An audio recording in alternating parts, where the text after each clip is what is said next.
So welcome everyone to this LTCcovid webinar, and very grateful that all of you have joined us today. And actually, I've just found out that today is Canadian Thanksgiving, so particular thanks to our colleagues from Canada who are taking the time out of what's a holiday to join us here and share their learning and their research.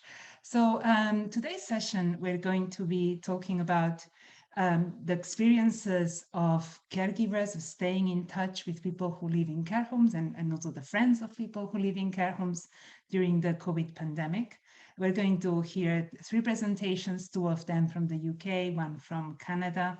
And the idea is that this is going to be also an opportunity for discussion. I'm aware that there are some people in the call who are also doing research in this topic, or who may even have personal and professional experiences of the issues we're talking about. So please do use the chat, put in any questions, even if they come through while the speakers are talking, and we will make sure that we have some space for discussion as well as the formal presentation. Before we get started, I'd like to let you know as well that next week at the same time, we're going to have another webinar. That one will be quite different, will be focused on policy for social care data needs in the UK. And that will be from different perspectives at looking at what data it is that we need to have to do better in a situation like the COVID pandemic, in understanding what's happening in the social care sector and what it is that we can learn from that experience. So if you haven't registered, you can find the details on the website. I'll also share a link to all the list of webinars so you can find them and sign up. And I think we're now pretty much ready to start. So we're going to start with a presentation from the University of Hull with Caroline White, Jane Wray and colleagues. And they're going to hear about the experience of staying connected in the pandemic. So Caroline, all yours, you've got about 12 minutes. Please, if you're not speaking, mute yourself. This is being recorded, and if you have any questions, put them in the chat so that we can come back to them later on. All yours, Caroline.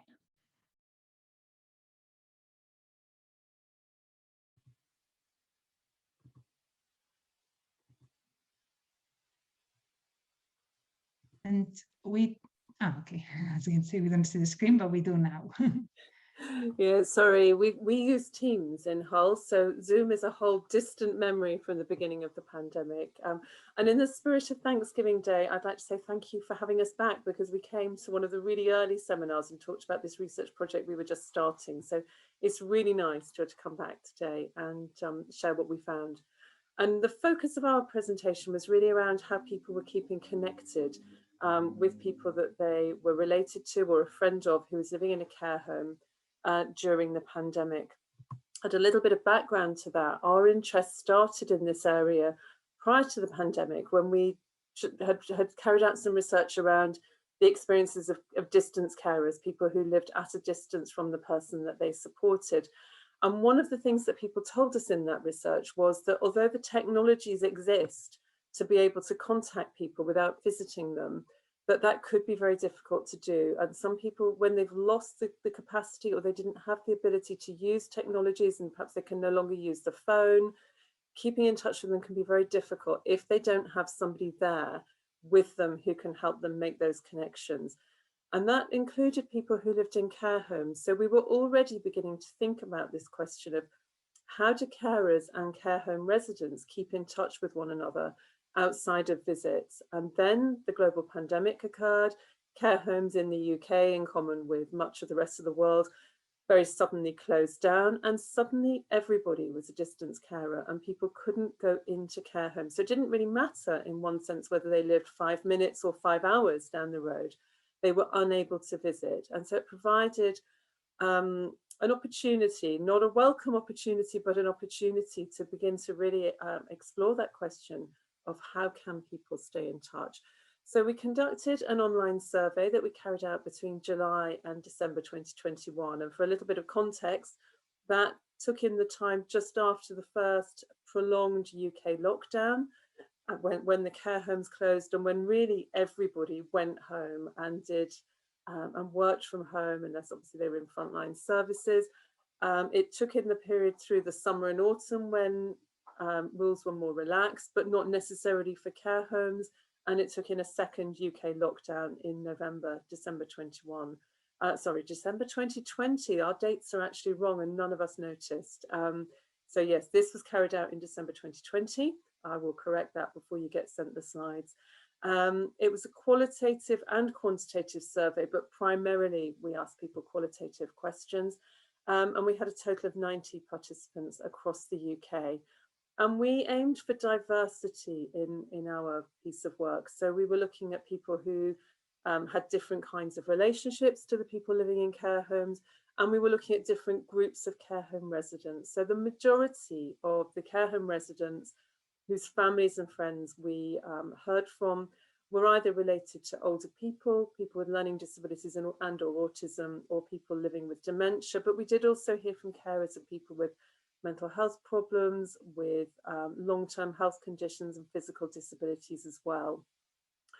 Our areas of interest that the survey focused on were people's experiences of staying in touch before and during the care home closures. We were interested in how families and friends stayed in touch. So what were they doing? What methods were they using? We wanted to hear about positive experiences, advice and recommendations that people could share, as well as the challenges they'd experienced. And we were interested in their perceptions of their friend or relative support needs and whether they felt that those support needs to stay in touch had been met by the care home. Okay, so this slide is two key messages from our research. We've cheated a little bit because we've also included an infographic down the side that covers the 6 main themes from the research. But we felt that 2 of the main things we learned from the research was that right at the beginning of the pandemic, everybody said that one of the main ways that people would be able to keep in touch was through using some of the new online technologies that we were all becoming more familiar with. But what was interesting was that we had that carers had tried lots of different methods of staying in touch. So they had used new or relatively new digital means to stay in touch, but they'd also used a lot of the more familiar traditional methods of staying in touch, like the phone, posting letters and cards and parcels, as well as contacting the care home and speaking to somebody else to find out how their relative was. So they'd used lots of different methods, and they were using them a lot more than they had used prior to the care home closures. And they told us, what we found from this group of 90 people is all of those methods work well for some people, and all of them work incredibly badly for some other people. And for some people, none of them worked, and really only face-to-face visits were felt to be an acceptable and workable way of staying in touch with people. So we conclude that there needs to be individualized and personalized ways of staying in touch, tailored to the individual needs. And we can't really talk about blanket ways of staying in touch, things that work universally. It needs to be very much tailored to individuals' needs. The second really key message is that staff support to stay in touch is really critical for a high proportion of care home residents.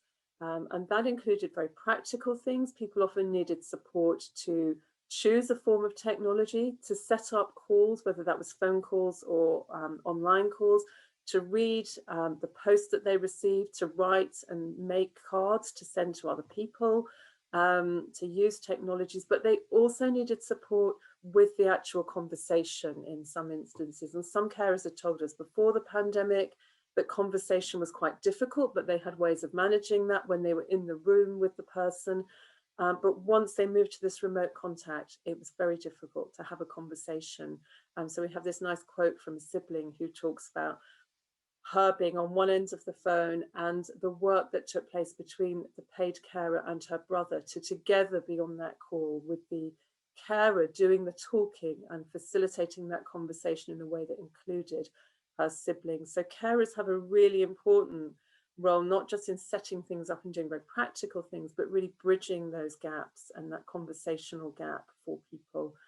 So we concluded that access to methods of staying in touch are really important, but they must be accompanied by support to use those methods for many people. And I'm going to hand over to Jane now for our last 2 slides. Thanks, Caroline. So that was just a sort of brief overview of some of the key messages from the research, but obviously there's some key learning messages from some of our findings and from the responses from carers. I think overwhelmingly the message that we received from carers was just how important that relationship was to them in terms of their relationship with the resident. And they needed to find ways to maintain and sustain that relationship. And that mattered pre-COVID as well as during subsequent lockdown. But what we know is that not all care homes had the resources and infrastructure to support residents to stay in touch. And there were some key issues going forward here about ensuring staff have the appropriate training and development to be able to support that remote contact. And again, linked to that is the need for them to be confident in able to do so. Again, one of the things, and Caroline highlighted that, is all the different ways that carers use. And their creativity was boundless in terms of all the different ways they looked at in ensuring that they could stay in contact. So whether that was sort of using traditional means or finding out new ones, but also adopting and learning new technologies quite quickly. But it's really important to remember that not everybody had the skills or the confidence to use these new methods. And they did work well in some cases, and perhaps it could work well in many more if the issues of carer support and staff training could be addressed.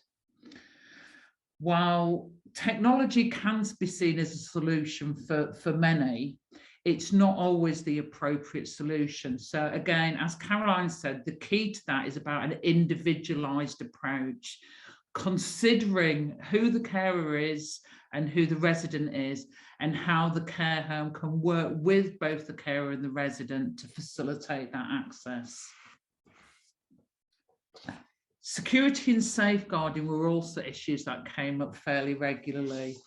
In one sense, there was that challenge where they couldn't initially see that person. They've been so used to visiting that person face to face, and not being able to see them caused a massive amount of anxiety. They couldn't see whether they were well, they couldn't see what they would look like, and that really caused a lot of challenges. But the flip side of that is when technology was introduced, there was a lot of anxieties around security and safeguarding. So for example, where there was only Wi-Fi or devices in common areas, so those kind of conversations had to take place in very public places, but also some anxieties about the vulnerability of the resident and having online access without necessary support and safeguarding in place for them to use it effectively. And again, that issue of supporting contact, whether it's in person or remotely, needs to be part of the discussion about care home responsibilities, roles, and why that's important to maintain that. Next slide, please, Caroline.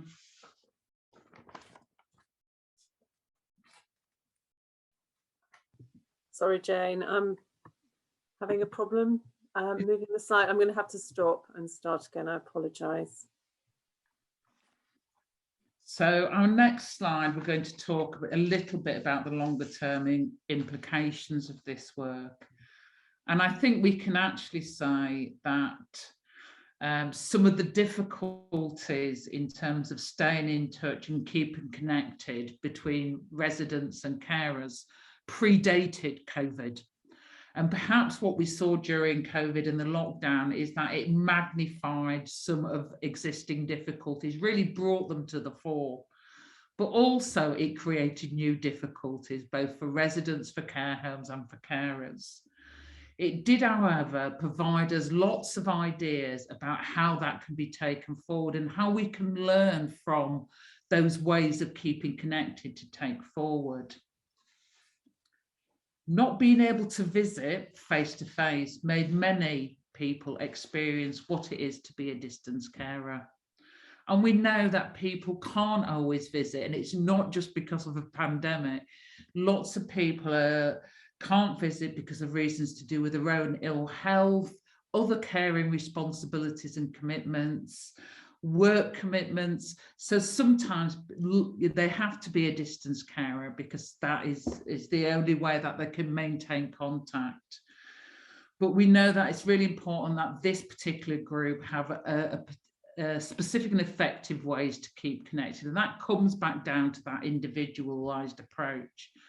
I mean, and in our soon to be released report, we've got some top tips that carers identified that care homes can do to support that keeping connected, and that other carer can use that they've tried and tested. Both in the short and long term, I think there's going to be challenges within care homes because of issues around infrastructure, time and resources.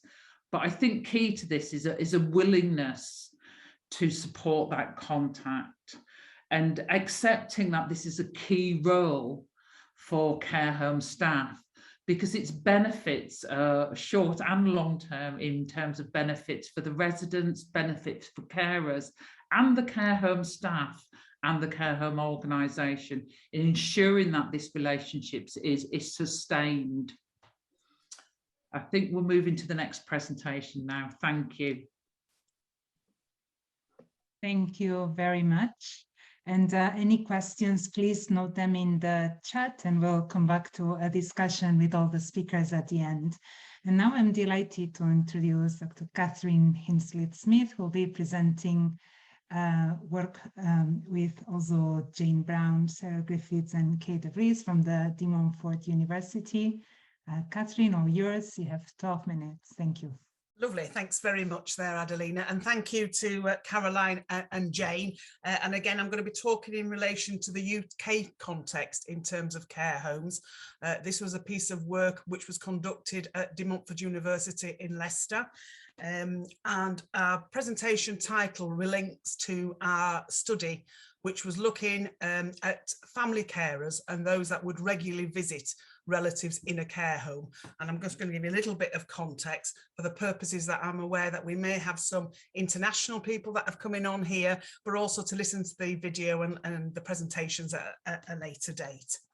So just to give you a little bit of background, within the UK, we've got around 450,000 residents that live in some form of care home, whether that be nursing care or residential care. So quite a large sector within the UK. And in fact, around 3 times bigger than what we call our acute settings, so hospital settings. So again, often these care homes are more and more recently, we have an older population. So most of the population in these care homes are over the age of 80.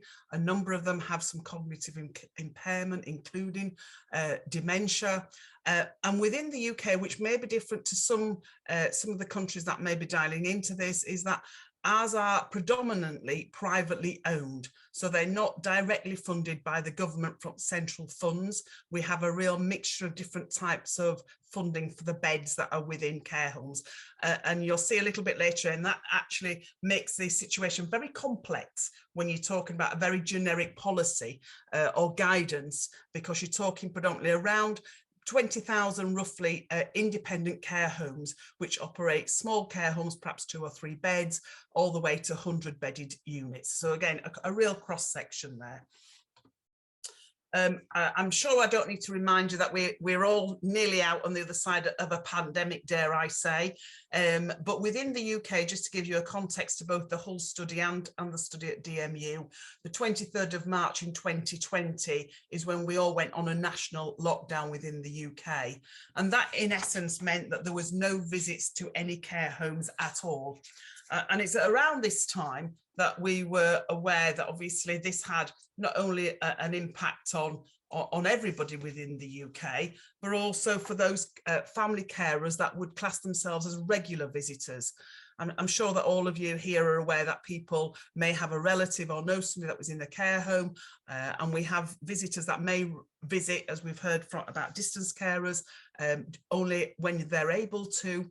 We were particularly interested in what we call regular visitors, and we were interested in the people that would visit at least 3 times in a month, so over a period of time. But as you'll see a little bit later when I share some of the findings, you'll see actually the regularity really amazed us in terms of the amount of commitment that relatives were making to visit their family.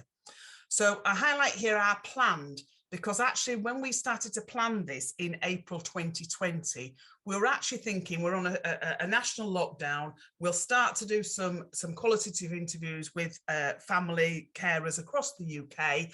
And by the time we get to September, October, we'll have been out of the lockdown, and we'll be talking about those differences and the impact that it had on them. Little were we to know at that stage that actually this was going to be a long-term process that we were going through, and that we'll share some of that with you in terms of the impact, in terms of our findings, because we've actually date stamped the themes that we're going to present to you today. So in total, we have 13 consented family carers. These were family carers that regularly visited, as I say, and we had 27 interviews in total. So we were conscious that we were conducting interviews at regular time points, and they were based on key milestones that the family carers would indicate to the member of the research team that was interviewing them, which was all done online. So for example, it might have been a change in guidance that was happening the following week. It might have been some different type of facilities that were being offered. So rather than just having to do a visit by window, it might have been that they'd actually do a physical visit within the care home. So again, these were initiated between the individual carers. And our first interviews were conducted in June and July. So we interviewed all 13 carers. And then depending on those milestones, we went until September and October. So we've got a cross section of incidents and experiences over that period of time. And the hyperlink, I'm not going to click on it, but that takes you to the study details. So just to share with you, first of all, because one of the things that we were really wanting to ascertain, or really came out from those first interviews, was the type of visits that these relatives were making, family carers were making pre-COVID. And what we found is that these were very lengthy and regular, and I'll give you some examples in a moment. And also they engage in many different types of social activities within the care home. They would regularly go in when there was an organised activity, whether it be a visit away to a local attraction or a restaurant, or even when there was entertainment organised within the care home. The family relatives were engaged in that and were involved in that. There were also, as well, we found that the 13 carers had sustained this over a period of time. So we're talking years as opposed to 2 or 3 weeks or a month. So they were regularly visiting their relative. And they felt that they were providing a range of care and mental stimulation to their relative. And again, the type of care, example here, cutting their relative's hair, providing other sorts of help that they may require, may even have been taking them to a local dentist. So a whole range of type of care. And all of them, without exception at the beginning, felt that they had a really positive relationship with the care home and the staff that worked in the care home. And they really felt valued by the care home for the factors that they went in on a regular basis. So an example here from one resident, and for the process, the fact that we've only got limited time here, obviously I can't go into a great deal of detail, but you can see here that how this participant shared that they really felt that they were part of an extended family. You know, they went in at different times throughout the day, were able to go see their parent as and whenever they wanted to, whether that be over meal times, and they really felt that they were part of that care home.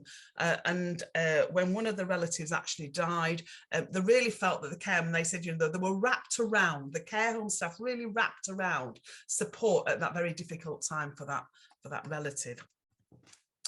And in terms of some examples of what we call by regular, and again, we were amazed really at the amount of time that was spent seeing their relative. So for example, one participant literally goes in every Monday to Friday. Bearing in mind this person is actually still full-time working, and they've done that for quite a period of time. So every day there is a commitment that when they finish work, they go visit their relative. Another relative cycled every day to go see their mum. And again, even though you might, well, that's not very far, it was still a commitment, which again, you know, I think we were really surprised by. And again, another relative that used public transport at all times and really went nearly every day. And again, when you think about we're in a national lockdown, things like public transport, again, you can see that that would have also caused some difficulties here during the UK lockdown.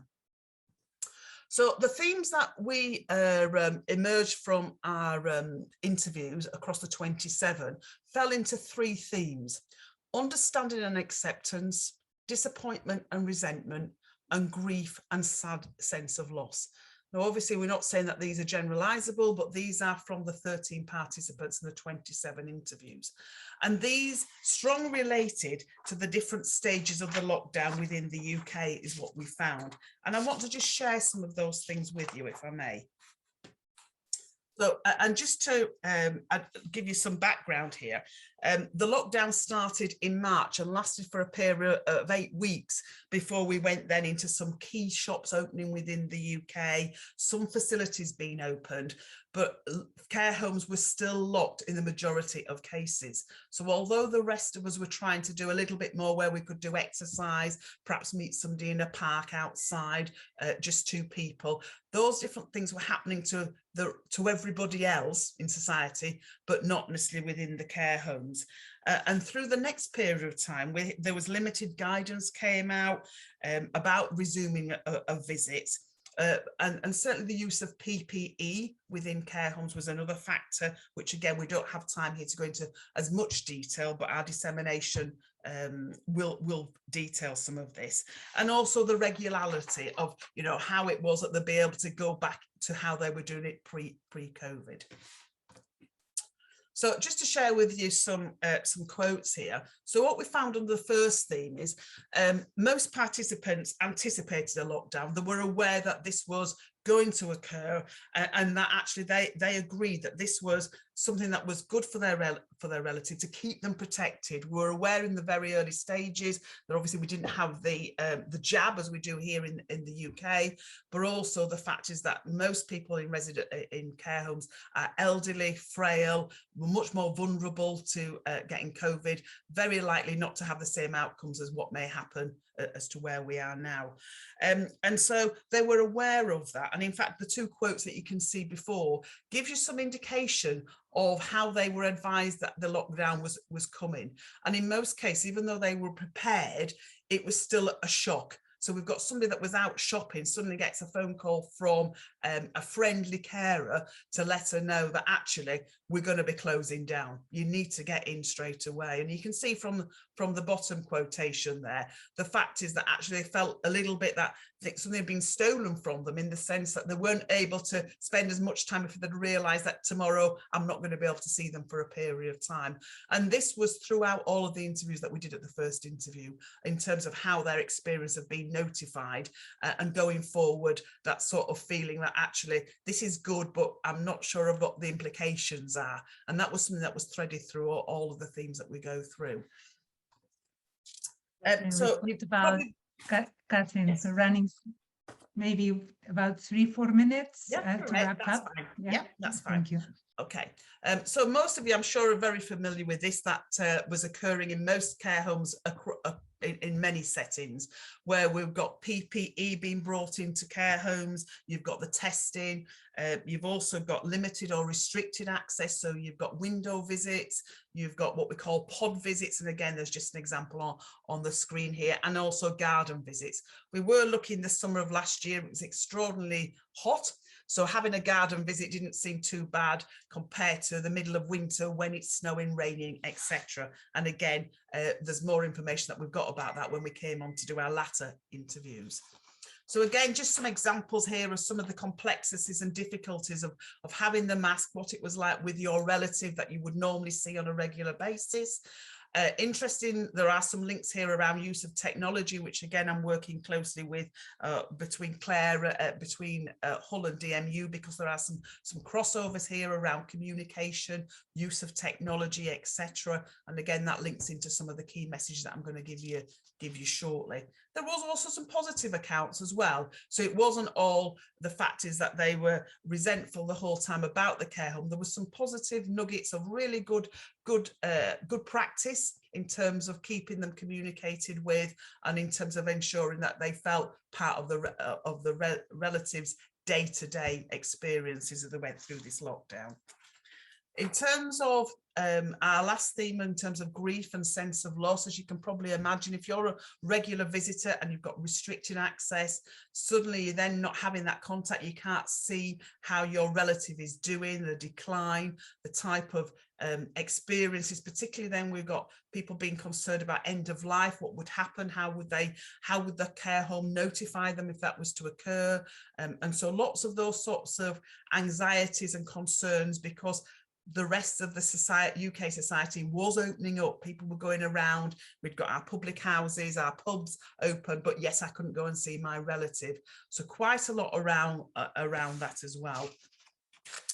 In terms of some of the key messages, so some of the key messages that we found from this that we'd like to share is, you know, the importance of what we call regular visiting, how important that is, not just for the relative and the resident, but also the care home itself. And I think that's something that we haven't seen anywhere else. It's often missed, but again, we were able to demonstrate the importance of that, but also a lack of consistency, even now for the access to care homes within the UK. There isn't a consistent approach by all care homes, and there are a number of support groups and pressure groups here in the UK. In terms of key learning and future recommendations, I think we need to prepare going forward to adapt the different approaches for different types of communication. And again, Caroline and Jane have really said a similar thing. The fact is, it isn't just about technology, it's about keeping in touch per se, and what works well for one resident may not work well for somebody else. So we need to think about that. And we also need to think about good practice guidelines and get those shared, because there isn't parity in terms of what way best will work for relatives and residents, in terms of between staff, relatives, residents and care home managers. So we really need to see some more parity around that. And in the longer term, just two small points. We need to understand you know, what's going on here for care homes, so that we can learn from this, because I know that care homes again you know, are not wanting to put the shutters up. Their hands were forced in some ways. So we need to be aware of that uncertainty going forward, and to support them, and more joined up thinking between policy and guidelines, because we really had a disparate situation within the UK. And finally, just one good thing, if you like, in terms of the overall message, is that COVID for us has actually opened up the debate and discussion around social care within the UK. And I think that's got to be a good thing, anybody that's researching in this area. So at that point, I'd like to call a halt to the presentation, but happy to, obviously we're going to have some discussion, and I'm going to hand you over to my colleagues over in Canada. Thank you very much. And while the slides go up, I'll just start announcing the title, if that's okay, Janice, to give you a moment. Yes, please go ahead. Thank you. Yes, so we're going to hear from Nova Scotia on a Canadian story of implementing family visitation policy during the COVID pandemic. And it's quite a few people involved, but have the presentation by Janice Keefe. Thank you very much for being here today. Thank you. Thank you for having me. This is it's a slightly different twist in terms of our research. It was primarily an implementation science. Janice, sorry. Oh, sorry. We can't see it yet. So we can see that you're sharing the screen, but we don't see the actual, or at least I don't see the actual presentation. Okay, I'll try it again. Share screen. Works Let me try this one. We test it as usual. Is that working? Not for me. No. Okay. No. Okay. It did work before. Let's try this one. Can you see that?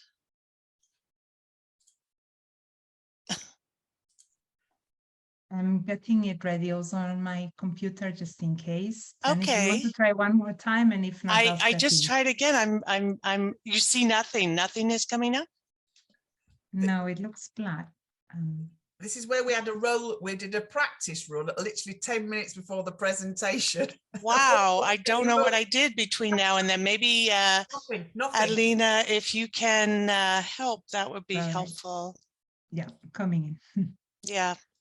It Good, says that's I'm the time sharing to- screen, but recording to the cloud. I Okay, don't know. so if you stop sharing, I'll take Yep. over. You go ahead. So just while, thank you very much. Our project was a implementation science project. It was funded by Healthcare Excellence Canada and the Canadian Institute of Health Research. And what we were tasked with was really to assess a family visitation program. So we had the lockdown similarly, next slide, and Canada certainly was not immune to challenges in the long-term care sector.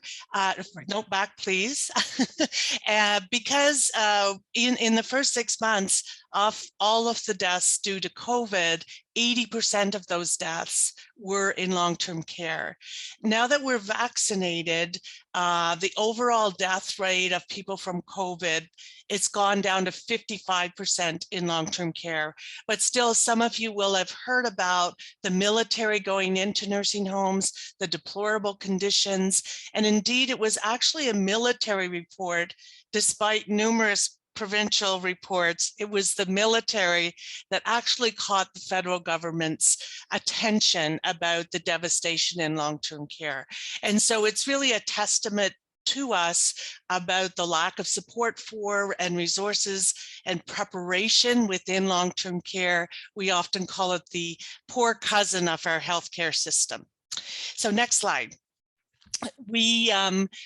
Our team was looking at, as I said, understanding the barriers and enablers of implementing a designated caregiver or partner in care program. So I was very curious about Kathryn's regular caregivers. We had different names for them. And we worked closely with 6 publicly funded long-term care homes in Nova Scotia and Prince Edward Island. So in Canada, most of our facilities are licensed and publicly funded, but not necessarily owned. So of our 6 facilities, some were private for profit, some were privately not for profit, and some were run by governments. And so they were also small, large facilities and in rural and urban areas. We also wanted to understand the impact of residents, family, and staff of this program, and to understand how the family, friend, caregivers were engaged in the process. So you can see just in the graphic, for those of you who don't know where we are the closest to the UK of all of Canada, with the exception of Newfoundland.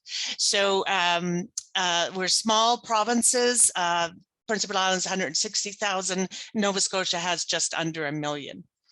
So the other context that's important is that these 2 provinces have very limited outbreaks of COVID. So Prince Edward Island had 1 case in long-term care, a staff member. There was, of the whole population, no one in that province has ever been hospitalized. Most of the cases came from external to the province. They're very restricted. They're an island, very restricted criteria. The one exception in Nova Scotia was 1 facility was very hard hit, very large facility with a lot of double beds, and about 50 residents died in that 1 facility. Overall in Nova Scotia, 58 people died. So, you know, almost 90% of them died in that 1 facility. Next slide.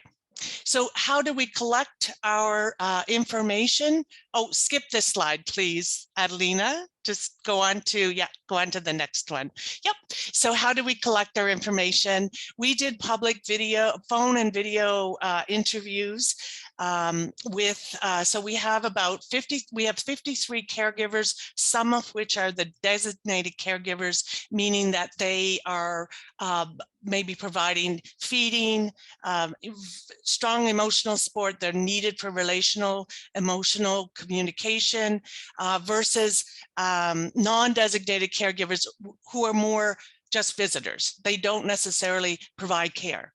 And then we also interviewed 54 staff. So, and in the overall study, we did profiles of the facilities. We'll do some case studies with that. We have about 100 documents which identify, the way to implement in each of these facilities. And then we did some key informant interviews in the UK, the Netherlands, and British Columbia. But in this presentation, I'm only going to I forgot I have clicks. This presentation, I'm only going to focus on the interviews with the staff and the caregivers, and primarily on the caregivers. So next slide. So if the one key message is from our study, it's communicate, communicate, communicate. Communication was viewed by both family and staff as being the success to a successful implementation of this program. So this is keeping in mind that email was the main source of communication, but the option to talk on the phone or to have a staff member be able to speak with them in person once this family visitation program came into place was very greatly appreciated. But it wasn't always available at all facilities. Families mentioned a whole mixture of communication, be it email, the website, social media, phone call, all of that's viewed as facilitators. Interestingly, some of families mentioned that technology may be a barrier for other family members, but we saw no evidence of that in the interviews. And it may well be those individuals did not choose to come forward to talk with us.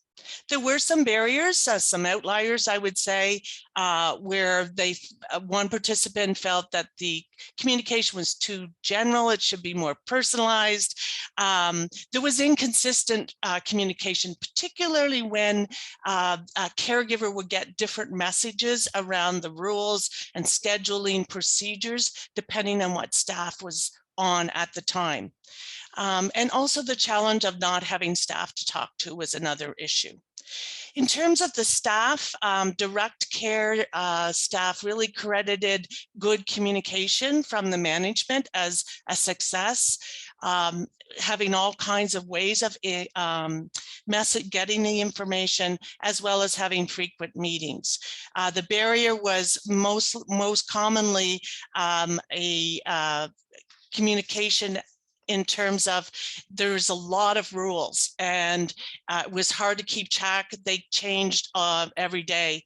In terms of the implementation staff, the communication, the directives came from government about what could be done or not done. And unfortunately, the facilities received that information at the same time as the public did. So it caused a lot of concern and a little bit of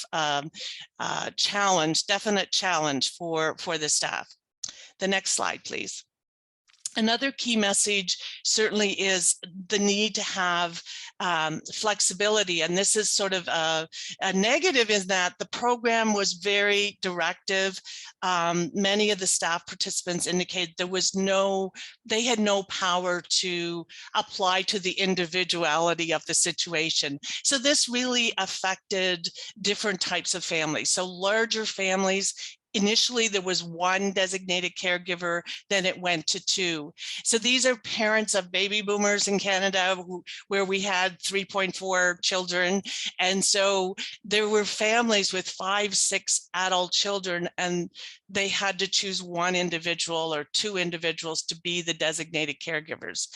And The other problem was the working families. Initially, the visitations were only allowed between 9 and 5 at some of the facilities. So if you were had a regular position, you found it very difficult to be able to schedule your visits. Those scheduling of visits also varied across facilities. Some facilities you had to schedule, whereas in the 2 facilities in Prince Edward Island, if you were a designated caregiver, you could come at any time without having a time slot.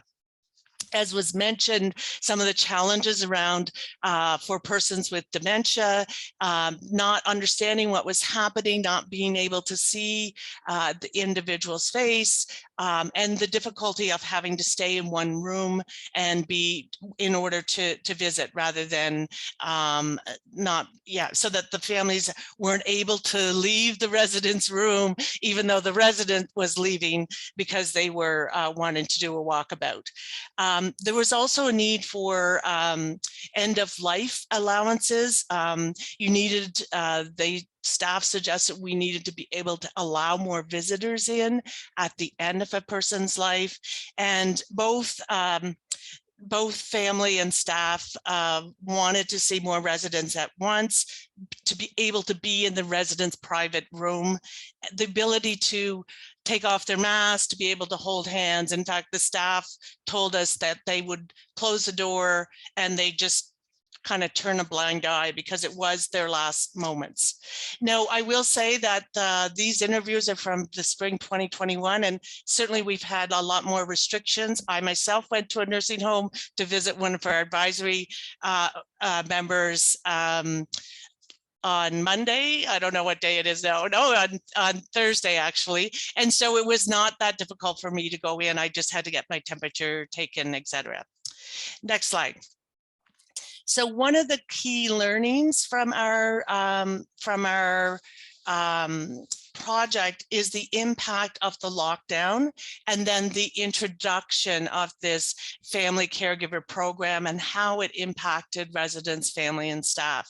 So during the impact, as was mentioned by my colleagues, it was very similar in Canada. There was a lot of negative impact on the resident as well as the family and friend caregiver, just being very distraught about not being able to physically see, be with their loved one. So there's a lot of challenges connected with emotional well-being.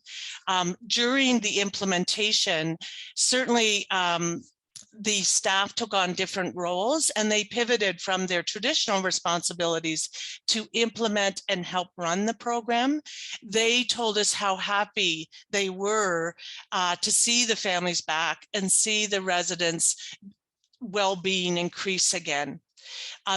The families were extremely grateful. So when we spoke with them about the program, they kept saying, "I'm so grateful that I can go in. I'm so grateful." And so they're really willing to do anything to have access to their loved ones in long-term care. So even though they didn't like the rules or they didn't agree with some of the things that came across, they were holding their tongue, as we say here, so that because they didn't want it to jeopardize their capacity to continue to visit.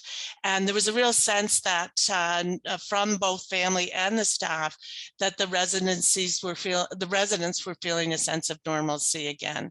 And they've seen, significant improved well-being.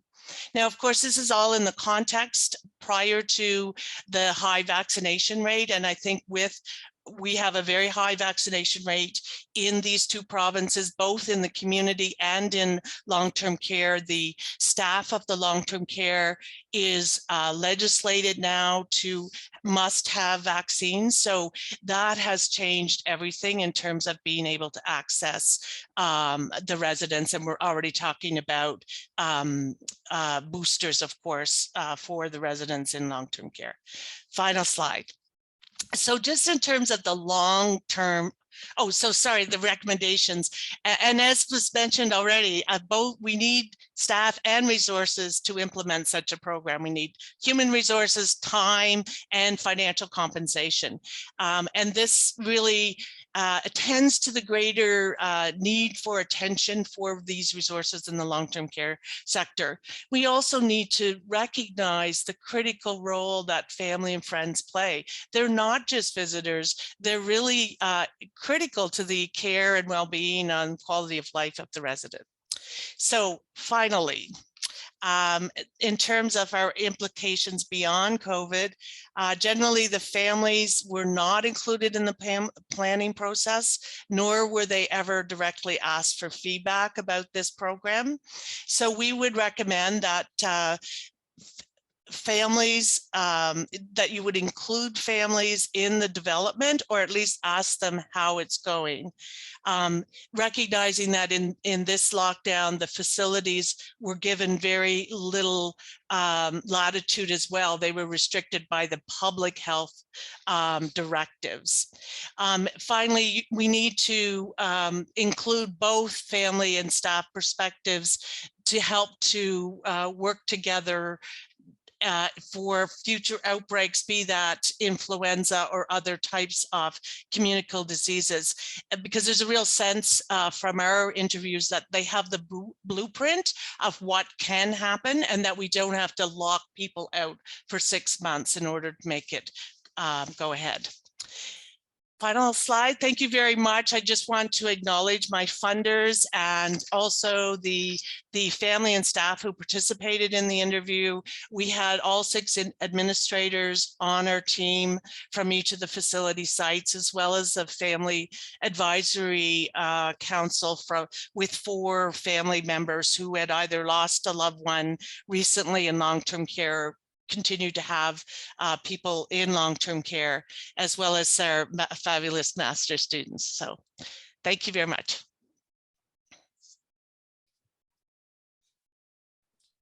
Thank you very much. And we've got a few questions already. I'm going to actually start you off with one of my own, which is we've heard a lot about this distinction between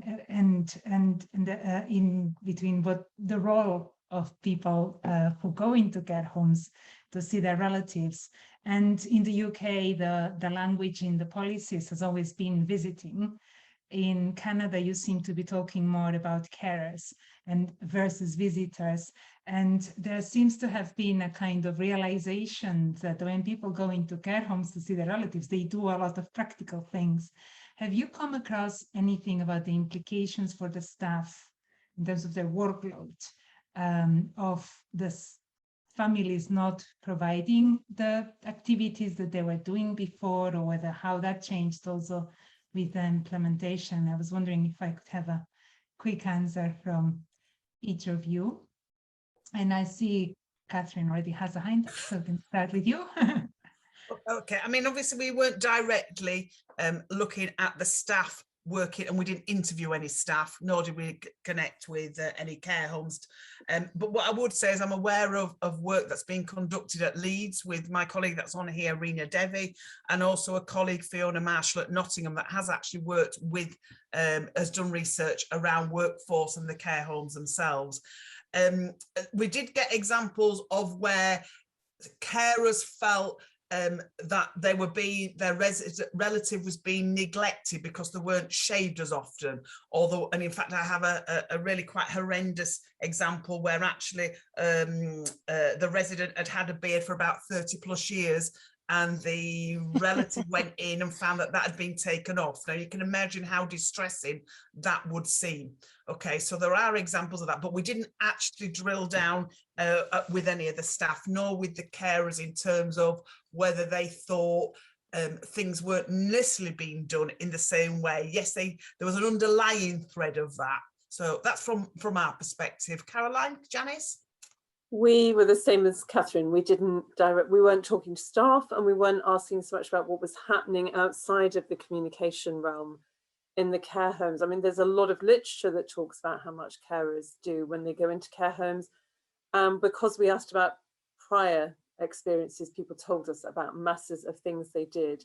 what we don't know is how many of those things continued to happen and how many of those were extras. People would talk about taking my husband out, so he got to leave the care home. So we know there was a huge workforce that was no longer going in to the services. And I think there's some interesting questions for us about some of the care homes had been really great at welcoming people before and continued to be really welcome in terms of the online or remote contact. Some of them got less good when it was more distanced contact.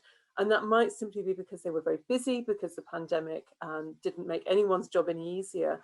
But I do wonder if there's something about how carers who don't go in regularly are understood by care homes, and the contribution that you make to somebody's well-being, if you're not physically there doing practical things, may not be well understood. And I think that's an interesting question for the future. So we got some interesting information from staff in this regard, in that what they told us was the contributions that family carers made, and when they weren't there, the sense of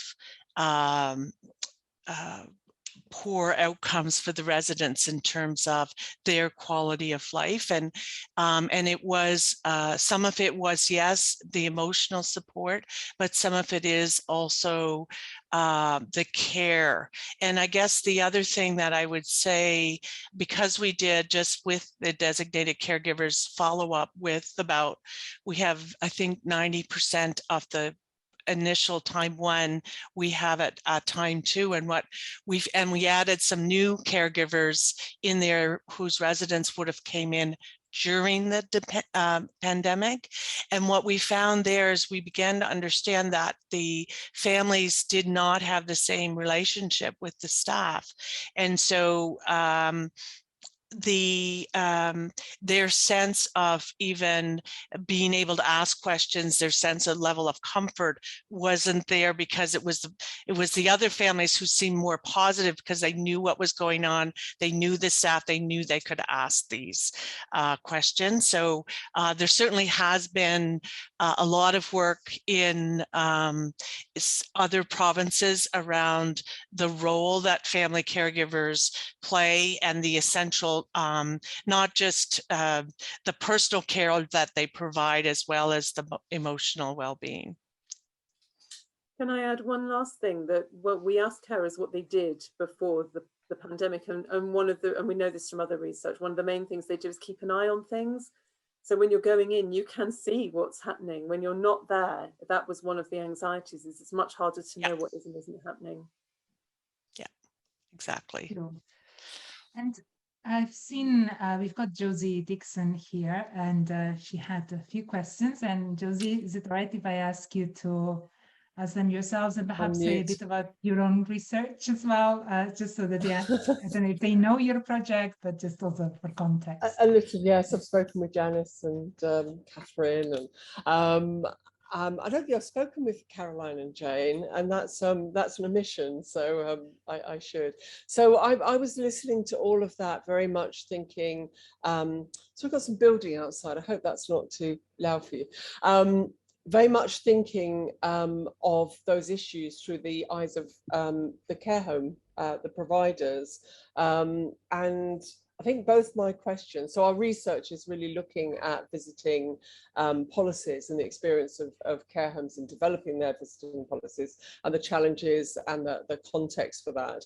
And there were 2 points there. I think both my questions touch on issues that that additional burden for staff and how that was managed. I think Caroline started answering my first question, and I did frame it very quantitatively, and I sort of take that back. It was a bit of an opener, really. But I just wondered if you'd, what sort of sense you got of just how much resource we're talking about in terms of if we were to support people to have that more distanced, those distance communication channels, what sort of resource would we be talking about? And for whom that's not likely to work. Could I just jump in and say, I mean, what has happened for some of the caregivers in in our group, they've talked about Zoom meetings for caregivers. So they would have Zoom meetings where they could be updated all at once. I know, so some of it is that, you know, helping with the one-on-one communication with the resident, which is different than having a family member get a sense of what's going on in the facility and who has COVID, you know, what are the rules? What, I mean, not who is COVID, but how many people have COVID? Like what, just as a quick example, this one home in Nova Scotia, which is one of our best homes. It still is one of our best homes. And it had such a devastating outbreak. They had a press release every second, third day. They would be on for everyone to, people like me who didn't even have a resident, to hear what was happening, and they would give an update. They'd have the public health. They'd, you know, they really tried to communicate what was happening. So there was no, the good, the bad, and the ugly, right? So that was important. Yeah. That's really interesting, because my question to you was about that wider communication, not just with the designated caregivers, because it sounded like there was an awful lot of resource involved just keeping people up to speed with what the rules and regulations were, but they've also managed to do some of that really important wider communication. Absolutely. There was some homes that they had their staff actually call all of the families, like at least once a week during the lockdown. So there was a lot of additional resources, and the government gave them additional resources to hire more what they call long-term care assistants in our provinces to be able to help with that. I mean, it still wasn't perfect. And your question around the non-designated caregivers. So the emails would always go to the designated caregivers and not the family visitors. So they were often out of the loop in terms of what was going on and what the new regs were. So I will say that was, I mean, it definitely wasn't perfect. Don't get me, but they did try with the family visitation program to put it in place for sure. Yeah, I could hold this conversation. I'm not going to. Just Josie, I hope we'll be also hearing from your project at some point, and then hopefully some of I should say speakers will also be there. I should at least give its title. So it's Visited, and it's NIHR funded, and hopefully we'll have some findings next 2 or 3 months. So I'll be on one of your sessions. And we can add, if you can have it to hand, maybe a link to the chat if anybody wants to find out more. Yeah. And thank you. I'm going to, so I noticed a couple of more questions. At this stage, we like these webinars to be participative. So if you'd like to ask a question directly, feel free to raise a hand and unmute and do it. I'll just try to sort of do it in order. And I see Fiona is already ready. So feel free to unmute and ask. Thank you. Hi there. Thank you. Sorry, I'm on a phone, so it's a bit blurred because I'm on holiday, but I couldn't miss this seminar. So thanks to all the presenters. Fantastic. I had a question for Janice, and I'm just wondering, and I put it in the chat as well, I'm just wondering whether there are plans in your province to move beyond guidance to legislation to give people rights to connect with the people that are important to them to support their own well-being. I know there was talk of that in other parts of Canada, and in Scotland, where I'm from the Scottish Government, and the government have put plans in place to legislate for something along those lines. So yes, just wondered if there are any plans in Canada. So there are some provinces that actually already have what we would call a residence bill of rights, but they were overshadowed by the public health initiatives during the pandemic. I will say, though, as a result, when I alluded to the military and the federal government finally waking up, there's been, I think, 6 or 7 billion promised to fix long-term care in Canada. And so I'm part of a national standards group that's one of your former participants, Samir Sinha, is chairing, and that is looking at standards for long-term care for all of Canada. Whether those, it's always a struggle in our country, whether then that will be accepted as legislation at a provincial level, or whether it'll be used for accreditation purposes for the long-term care facilities themselves. So the resident that I went to visit last week, she's on the standards with me, and so we're actually, you know, plotting to try and figure out how we can get a little bit more directiveness of these standards aren't just pie in the sky, wouldn't this be nice, but they actually have to be in place. So there is a lot of hope. I mean, there's a couple of different, there's this HSO, which is a health standards organization, and then there's a Canadian standards accreditation, and they're looking at the physical plant, the building, the technology. We're looking at the resident, the staff, and the care. And so we're really hoping that we can get better resident Bill of Rights, better residents, you know, access during these times. So there's hope. I'm not sure where it will land in the end. Let's say that. Thanks.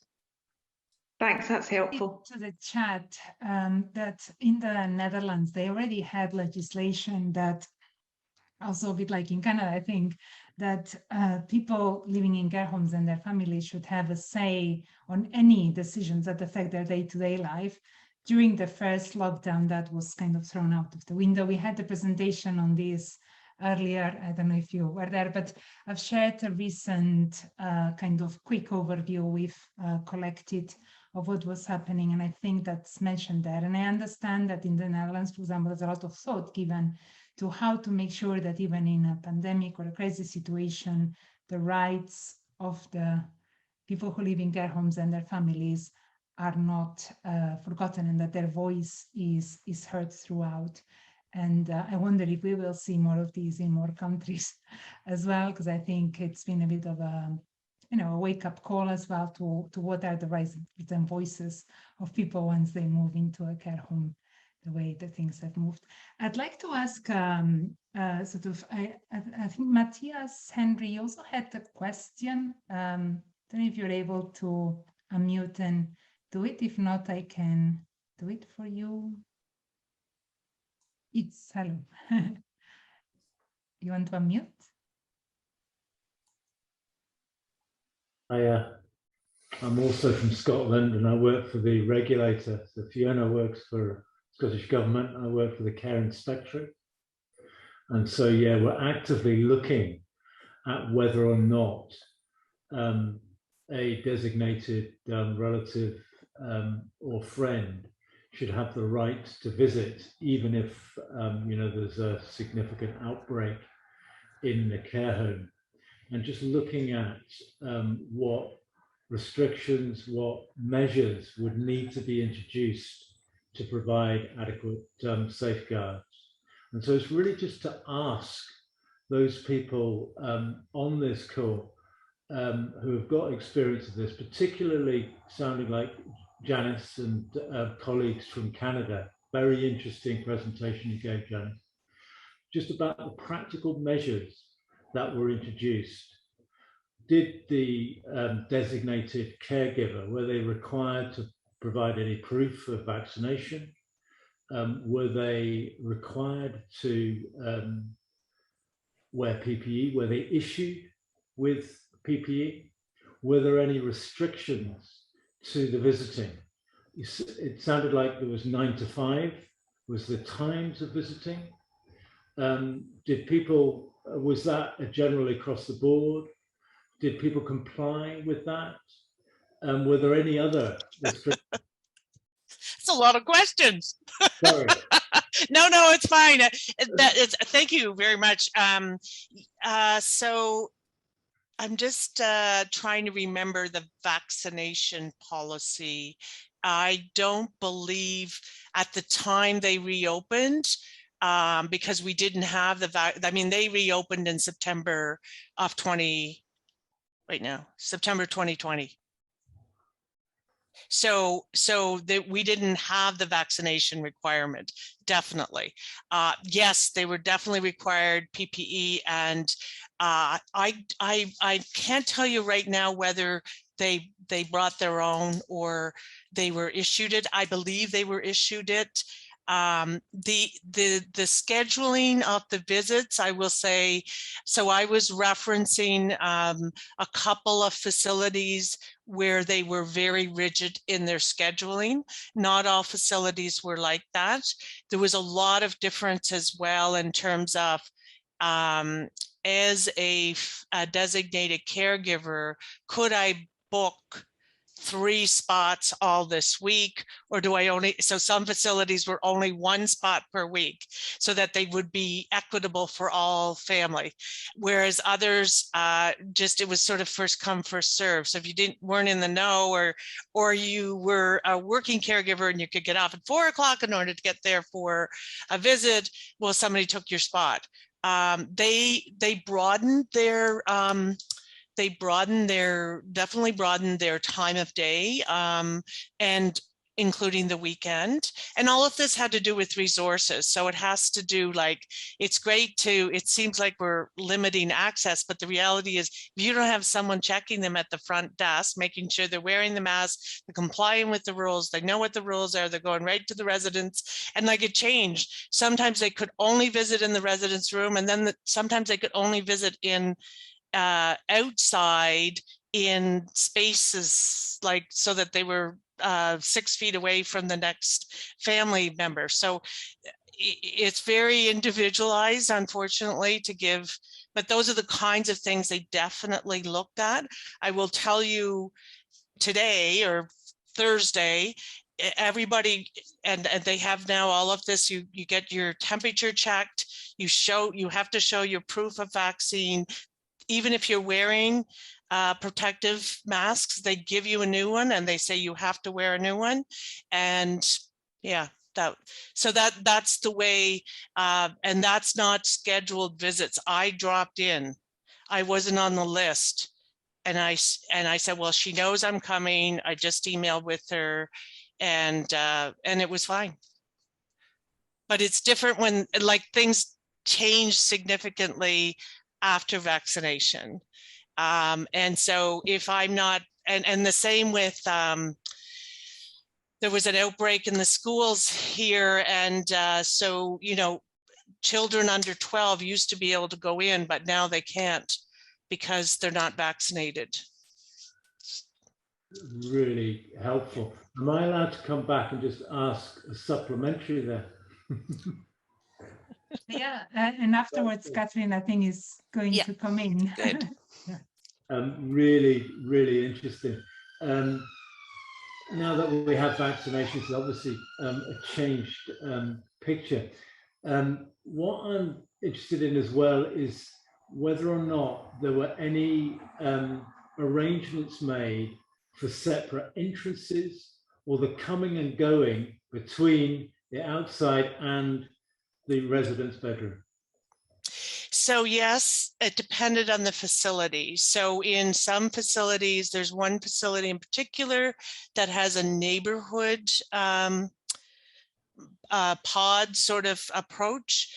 They were trained. So the family members came in, the designated family members were trained. They came in, and then they were actually allowed to go into their residence pod and sign themselves in because they were trained. So again, those kind of implementation details that's sort of what this project was all about, trying to understand what worked well. So in that facility, they didn't have the same requirement of staff resources, but the staff were a little bit more anxious because there were these people going around, and it's on their honor that they, that they met all the criteria.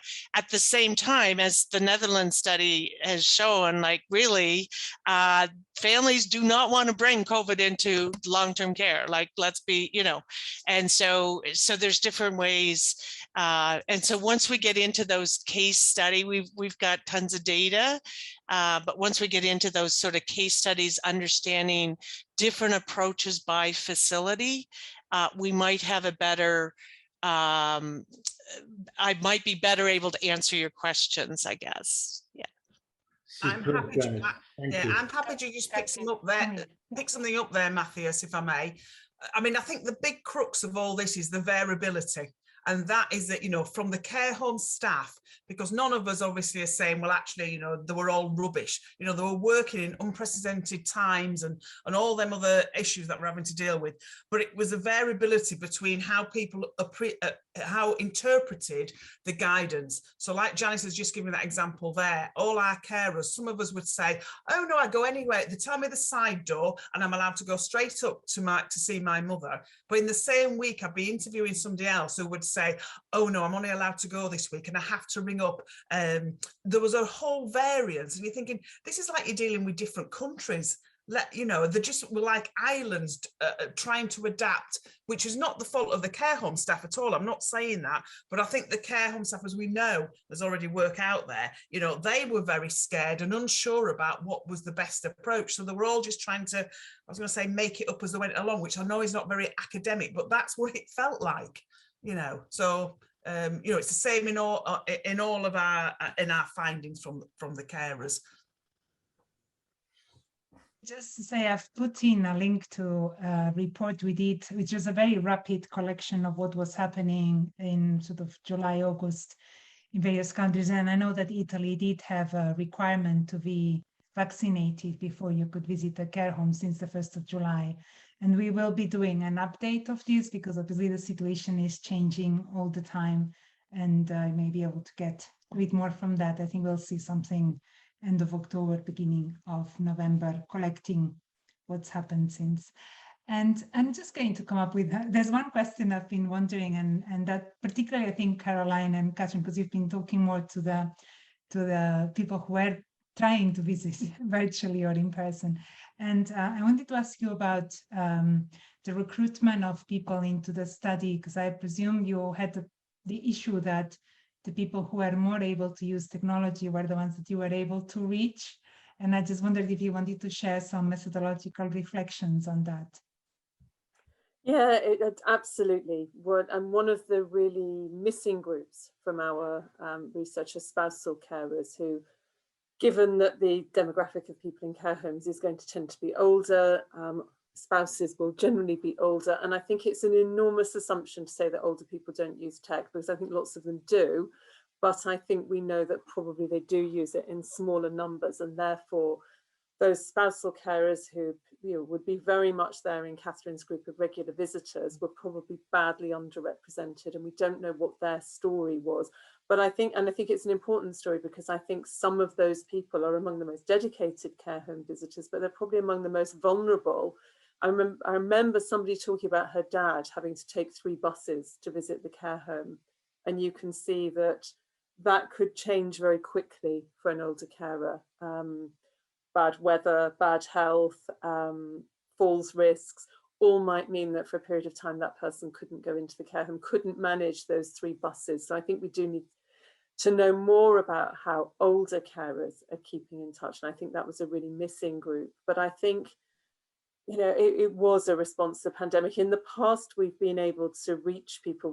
Jane and I are big fans of Twitter, so we do a lot of work on social media to reach people, which is very effective and very good at reaching people who aren't in connection with carers groups. But we've usually been able to supplement that with non-online methods that were really much less available this time, and we've been able to supplement it by posting out questionnaires and things, all of which was harder to do when everybody was working at home and weren't going into the office to pick things up. So there are holes in this, and I think doing it in the middle of a pandemic was a a great opportunity to find out what was happening to a big number of people. But of course, the pandemic does make life in care homes atypical. And I think we need to be understanding. Our interest was not what, in a way, what was happening in the pandemic, but what needed to happen for the future. And I think we still need to do some work when things are a little bit more settled, to understand on an ongoing basis how people connect up with care homes. We know quite a lot from the literature about visiting, but we don't know very much about remote visiting, other than it's quite difficult. So I think there's some work to do as things stabilize, to find out more in that slightly more normal landscape. Don't know if you want to add, Jane? I was going to say, I was just going to add to that. We did offer online as well as traditionally by telephone, you know, sort of thing that people could, because obviously we couldn't do it in person, of course. But actually all of our participants, of which we had more than 13, actually wanted to be, had interest in joining. All were really, actually really happy. And we had older participants as well. I'm not going to recall them all here, but they are going to come out in the paper in terms of the age profile of those people that were involved. But also just to say, and just pick up what somebody else was saying, you know, other methods of keeping in contact.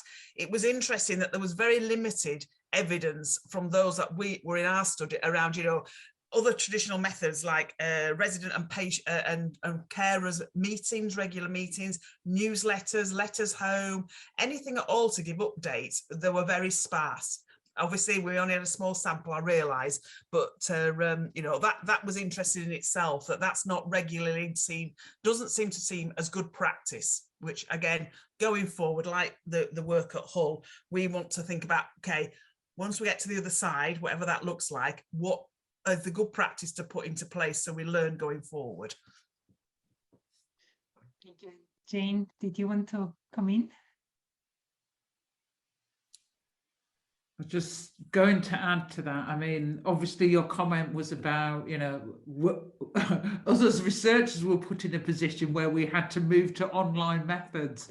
And I think sort of reflecting on that as a researcher, I mean, it was fascinating for us too, because this kind of research we would always want to do face-to-face, because you're talking about really important, sensitive topics with carers. So that was quite a challenge, I think, for us, for researchers, to move that into an online arena. But Caroline was right. I mean, you know, lots of people, and I think we just have to be a little bit careful when we talk about online, because there's lots of different platforms and different systems. And so, for example, some people are very comfortable with using something like Facebook or WhatsApp, you know, and I'm thinking I've got family members of various ages who are able to use that. But then it's a very different thing from trying to support someone to first of all, get the technology that they need onto a device that they can use and they're comfortable with. So I do think there are lots of people who have experience and views that we might not have been able to capture just because of the means in which we did it. So there's still voices out there that need to contribute to this debate, I think. And I see Janice nodding and hand up. So Janice. I was just going to say, I was reacting a little bit to the online chat too around digital communication. And you know, one of the things that we found and we heard from our family advisors was that it's all great for people to have iPads, but the challenge becomes when someone, and I should say, in contrast to Caroline's study, the resident had to be in the facility for at least 3 months, and they had to be age 60 and older. So we had a very, you know, we were looking at the older group, many of whom the residents have dementia. And so like in Canada, they're around 70%. So of course, varying levels of cognitive impairment, but the iPads actually created more problems from because it became very confusing to hear someone's voice but not be able to touch them. Where were they? Why weren't they here? Looking around for people. And so, you know, there's all these other things that we have to think, I guess, think about when we're trying to make those connections. Of course, if you're living at a distance, you have less options. But how do you enable people who live at a distance to be able to come and stay and care and be supported, be able to be supportive for their loved one, particularly if they're at their end of life? Those are some of the things that came up for us. Neil, are you able to come in and join us right now? Neil Chatburn. Yeah, thanks. Hello. Good to see you, Janice. I remember coming to visit you over in Halifax a few years ago. I agree with your point that the digital divide and the issue for people with dementia. There's lots of things that an iPad can be used for. For example, cognitive stimulation that colleagues in some of my colleagues in Nottingham that are using the iPads. So it's that was my point, really, is to sort of encourage the use of technology where appropriate and where useful, and just being aware that these iPads are circulating in England anyway. And if we could use them as a kind of point of contact between research world and practice world, then so much the better. We've got to keep on facing these challenges of communication, and find ways, find what doesn't work and what does work, and getting around these issues of communication. So yeah, thanks. I see some interesting things coming up in the chat. So from experiences with iPads that are emerging, either from the projects that we've heard about and also from Josie. So very quick reactions. So I do want to have one last question on policy at the end. So maybe a quick reaction to your experiences you have seen on use of iPads. I think, Kathryn, going to target you first. Okay, it's a no-no. It's a, and it really gets me a little bit cross when people go, oh, that's all right, we'll have technology, we'll give everybody an iPad or any other thought. And I know Neil really well, we work together, so he won't take insult of me saying that. But, interestingly, when we were talking to our carers, and sharing what they tried to use, they were saying, oh, well, we tried to use a mobile and that wasn't very good. And actually my relative is actually deaf and blind. So, I need to be physically there. You cannot beat that physical presence. So that's a no-no. And I'd be really worried. I've actually put something up on here. There has been a call out about you looking at digital healthcare, and those groups of people, we call them marginalised, but I don't think they're marginalised at all. I think we have got massive groups of people that digital healthcare does not work for them. They want to see a GP, we know this. They don't want to be ringing or doing an app on it and all these sorts of things. So I just think we just need to be careful in terms of what we think is suitable, rather than a best practice. Everybody's going to have these, because you'll go around care homes as researchers, as we will do next year, and we'll find them stored in a cupboard somewhere. And and it's about carer training, how much time have they got. I know most of us here have probably been into a care home pre-COVID. Some of us have been in during the pandemic, and they are relentless places and they're busy. And I really do am mindful that if we actually ask carers and care home managers what they thought of having this, they would be dismayed about where they're going to find the time. So that's the only thing, I'd like to be honestly share and just think, I think we need to have a health warning of having a blanket, this is what we're going to do. I think for us, we had everything worked well for some people, didn't work for other people. I'm thinking back to our original distance carer work as well, where a lot of people said, introduce the tech early, well, people can still learn to use it, familiarize. And I think it will be interesting in 5-10 years time to see how people in care homes might be managing technology because they've been acquainted with it before the panic, and that some people have had to learn to use it or try to adapt to suddenly seeing their relative on a screen when they've never done that before. And I think it will be interesting to see how that evolves for people in the future. Josie, I noticed that you mentioned something that's emerging from your research as well. I'm having a sort of chit chat about iPads. I've been quite surprised that we've got really mixed responses back from care homes about, because if you're devising a visiting policy, you have to think about, well, what are your alternatives to in-face visiting? So we've obviously touched on that, and care homes seem very sort of mixed picture on it. Some go, yeah, no, it was great. They all managed. It's great. You know, it's really worked. And others were, you know, saying, no, that's too much. Well, we're using them, but it's really hard and it's too much staff resource. And I imagine that in the hubbub of everything that's going on, it's probably not at the top of care homes' kind of agenda to be closely monitoring this. So, you know, I think jury's out. I mean, there's obviously nuance, and I think Neil's point about where it's appropriate and how, you know, how to extend that. And we certainly found, or was mentioned, that there were other ways to communicate. I mean, in terms of not directly with the resident, but knowing what was going on. So they would, you know, have a private Facebook page. And so they'd be sharing all of this, you know, information at recreation or, you know, whatever. Yeah. I think that's really important, that actually if families, you know, that safety and security of good communication, I made that point when you were talking about that. I think that's so key, because then families are not spending their time with their relative doing that kind of monitoring, which is the point that Caroline was making.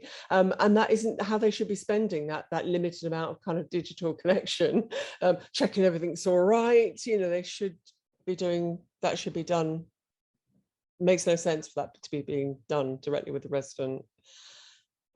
So it seems like the policy recommendation is not that we should have an iPad for every resident in every care home. It seems like more than that.